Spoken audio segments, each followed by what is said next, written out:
Ravi de vous retrouver pour l'édition de 19h45. Bonsoir à tous, le sommet de cette session d'information. Le développement de l'Afrique passe aussi par un éveil culturel, intellectuel et artistique. À l'occasion de la journée du patrimoine mondial africain, célébrée le 5 mai 2022, l'UNESCO invite tous les pays africains à protéger et à valoriser leur patrimoine culturel. Environ 6 à 7% de Béninois souffrent de l'asthme, une maladie respiratoire qui peut durer plusieurs années, voire toute une vie. Quelles en sont les causes et les traitements disponibles? C'est à suivre. Les marques corporelles communément appelées vergetues et souvent qualifiées de disgracieuses constituent un combat pour certaines femmes. Comment les faire disparaître? Un dermatologue nous édifie dans cette édition.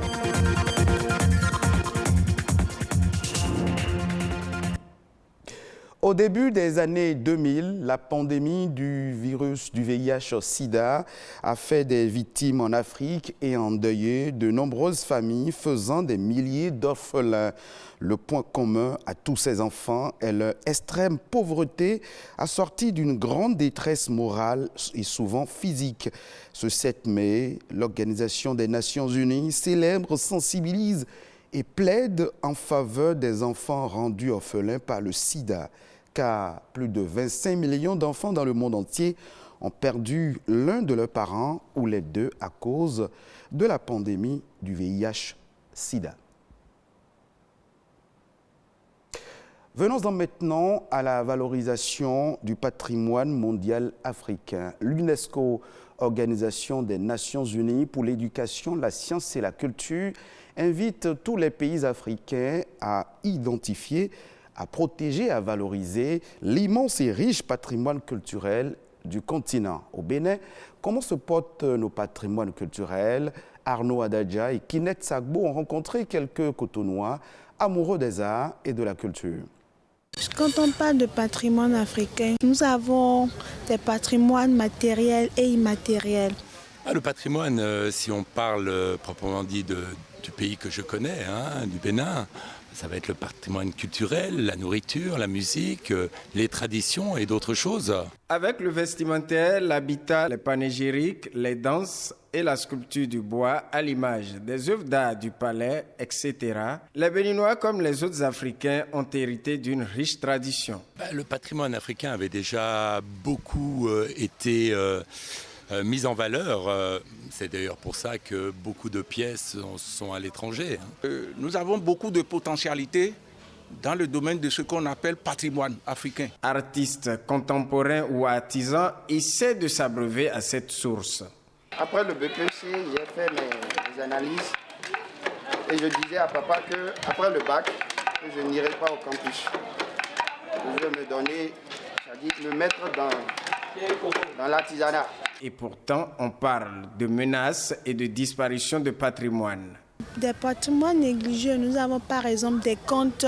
Et si je prends aussi l'exemple de Tata Somba dans les villages, on ne retrouve pas ça dans les villes et ça dévalorise un peu la culture de notre pays. Avant, il y a le roi de Koudoumpago, on le prend depuis Dumpago et il vient à Djougou pour montrer sa démonstration.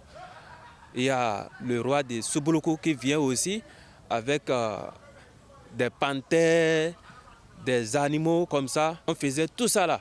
Il y a même les gens de Savalo, Boyikon qui viennent avec leur culture qu'on connaît. Cela va sans dire parce que la jeunesse aujourd'hui, on veut toujours copier l'Occident, ce qui se passe dans les autres pays, ainsi de suite. Mais ce n'est pas ça. D'où l'idée de sensibiliser la jeunesse pour remettre au goût du jour le patrimoine africain. Je suis venu là aujourd'hui, au Bénin, pour me rendre à Lomé, parce qu'il y a un jeune artiste, Sankara, qui lui va produire du street art, c'est-à-dire il sait que dans chaque individu qui se balade, qui marche, quel que soit son âge, il a le potentiel, il a de l'art en lui. Et justement, il a fait du 30 au toute une semaine de street art à Lomé. Aujourd'hui, beaucoup de jeunes ne veulent plus, ne serait-ce que trouver une petite souffrance dans un métier. Voilà, ils veulent gagner plus la vie facile aujourd'hui que rencontrer des difficultés. dans l'apprentissage d'un métier. N'est-ce pas une belle manière de s'adresser à la jeunesse en faisant parler un jeune aux jeunes? Je vous le disais à l'entame de cette édition, environ 6 à 7% de Béninois souffrent de l'asthme. Et au plan mondial, selon l'Organisation mondiale de la santé OMS, cette pathologie touche 253 millions de personnes dans le monde. Cette maladie respiratoire a un fort impact sur la qualité de vie des patients. Quelles sont les causes de cette affection et peut-on en guérir? Élément de réponse dans ce reportage de Henriette Atiou, lu par Amandine Aliambosso. Première maladie chronique chez les enfants, l'asthme est à l'origine de plus de 1000 décès par an chez les moins de 65 ans. C'est ma grand-maman qui avait souffert de ça. Elle est déjà décédée. C'est une maladie, je sais que c'est plus ou moins respiratoire. Celui que ça attaque, que ça l'empêche de respirer. L'asthme est une maladie caractérisée par une inflammation des voies respiratoires. Les causes ne sont pas bien connues, même si l'on sait qu'il existe des facteurs de risque génétiques et environnementaux. Si un parent ou les deux parents sont asthmatiques, l'enfant aura plus de chances d'être asthmatique. Un enfant qui naît dans un environnement où il est exposé à la biomasse, c'est-à-dire la fumée du feu de bois, dans un environnement qui n'est pas aéré, l'enfant a plus de chances de développer un asthme. Il y a aussi les infections virales. On peut avoir aussi chez les patients asthmatiques une toux qui est le plus souvent une toux qui est sèche. Des fois, c'est une toux qui est productive. Le plus souvent, l'oreille de la toux, elle est nocturne ou bien au petit matin. Le patient aussi peut présenter une douleur thoracique à type d'oppression ou de compression au niveau du thorax. On peut avoir aussi des sifflements respiratoires. Quand le patient respire à distance, on peut l'entendre siffler. Cette pathologie inflammatoire ne se guérit pas, mais une bonne prise en charge permet de contrôler la maladie. Pour contrôler les symptômes, il y a le traitement de la crise ou de l'exacerbation et il y a le traitement de fond pour contrôler les symptômes futurs. Le traitement de la crise est basé sur ce que nous appelons les bronchodilatateurs qui vont dilater les tuyaux que nous appelons les bronches qui sont obstrués au cours de la crise d'asthme. Ces bronchodilatateurs dans la crise, on utilise ceux qui sont de courte durée d'action qui vont agir rapidement et on va utiliser aussi des corticoïdes souvent en comprimé que le patient doit avaler au cours de la crise. Mais si l'asthme n'est pas traité, que si c'est un asthme sévère à long terme, ça peut évoluer vers une obstruction qui est fixée et là, le patient ne va pas répondre rapidement au traitement et surtout si le patient fait une crise qui est grave, ça peut évoluer jusqu'au décès du malade si la prise en charge n'est pas précoce. Ça peut aussi altérer son quotidien. Chez l'enfant, il va être absent au cours. Chez les adultes, il va rester à la maison, il ne pourra pas ou être hospitalisé à plusieurs reprises parce qu'il ne pourra pas aller au travail. Apprendre à reconnaître ces signes permet d'agir à temps pour réduire la gravité des crises. Il est également important de sensibiliser afin de mettre un terme aux idées reçues associées à l'asthme dans certains endroits. Et s'il est possible de mettre un thème à l'asthme, il est aussi possible pour les femmes, parce que la majorité en souffre, de mettre un thème aux vergetures, souvent associé à la grossesse. Cette problématique de santé publique touche en réalité beaucoup de femmes. Ce sont en effet des lésions cutanées profondes qui apparaissent suite à une rupture des fibres élastiques et collagènes. Des astuces existent bel et bien pour s'en débarrasser, selon le dermatologue Franck Yedomon. Les vergetures, c'est des troubles trophiques de la peau, qui entraînent des fractures au niveau du derme. Vous avez l'individu qui, à cause d'une forte prise de poids, ou bien donc alors d'une maigreur relative qui est rapide, va développer donc alors des fractures au niveau donc alors de l'étirement de la peau. Ces fractures sont les vergetures.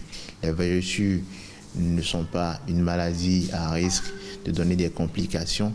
La seule complication, c'est le caractère esthétique. Ensuite, il y a un phénomène important aussi qu'il faut dire, c'est l'utilisation de produits éclaircissants. Vous avez des crèmes, des produits qui sont vendus dans les pharmacies, dans les marchés, dans les boutiques, en général, qui peuvent contenir des corticoïdes.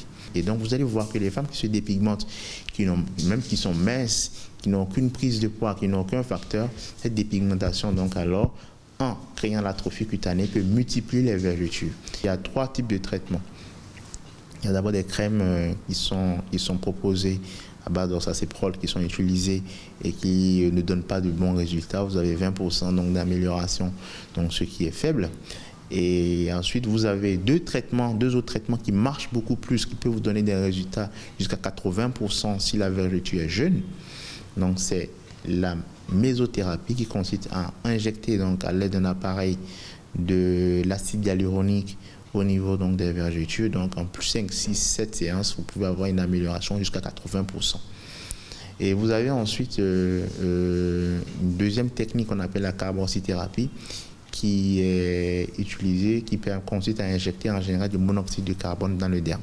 Et donc, quand vous le faites comme ça, tout le derme donc, se remet donc, alors en fonctionnement et produit donc, de l'oxygène qui est très bien pour la production des fibres collagènes qui viennent combler cela.